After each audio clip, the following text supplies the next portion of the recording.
Making hay is an essential part of agricultural life, especially for farmers who rely on livestock.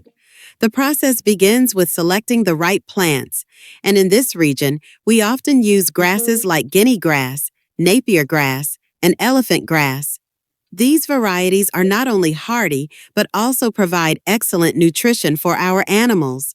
Guinea grass, for instance, is a favorite among farmers. It grows tall and dense, making it perfect for hay production. When harvested at the right time, it retains a lot of nutrients, which is crucial for the health of our livestock. The key is to cut it just before it flowers, ensuring that the hay is rich in protein and energy. Napier grass is another popular choice. It's known for its rapid growth and high yield. Farmers often plant it in rows to maximize space and sunlight. Once cut, it dries quickly under the sun, making it ideal for hay. The leaves are broad and juicy, providing a good source of fiber for cattle, goats, and sheep. Then there's elephant grass, which is impressive in size and can grow up to 12 feet tall. This grass is particularly resilient and can thrive in various soil types. When we harvest it, we chop it into smaller pieces to make it easier for the animals to eat. The high fiber content helps with digestion, making it a staple in many farms.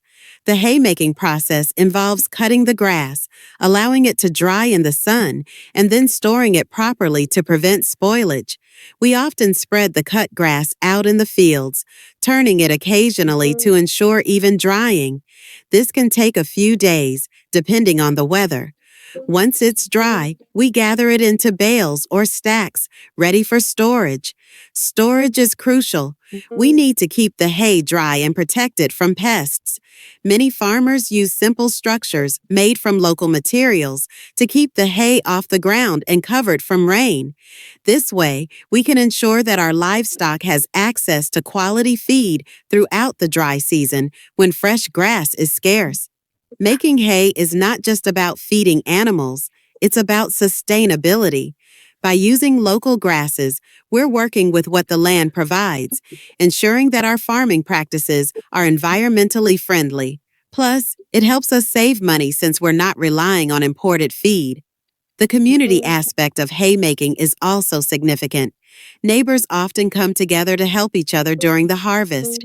It's a time for bonding, sharing knowledge, and celebrating the hard work that goes into farming. We exchange tips on the best cutting techniques or how to store hay effectively, creating a sense of camaraderie that strengthens our community ties. In conclusion, making hay in Ghana is a blend of tradition, practicality, and community spirit. It's about utilizing the natural resources available to us while ensuring that our livestock remains healthy and well-fed. The process may seem simple, but it's a vital part of our agricultural heritage, one that continues to evolve while remaining deeply rooted in our culture.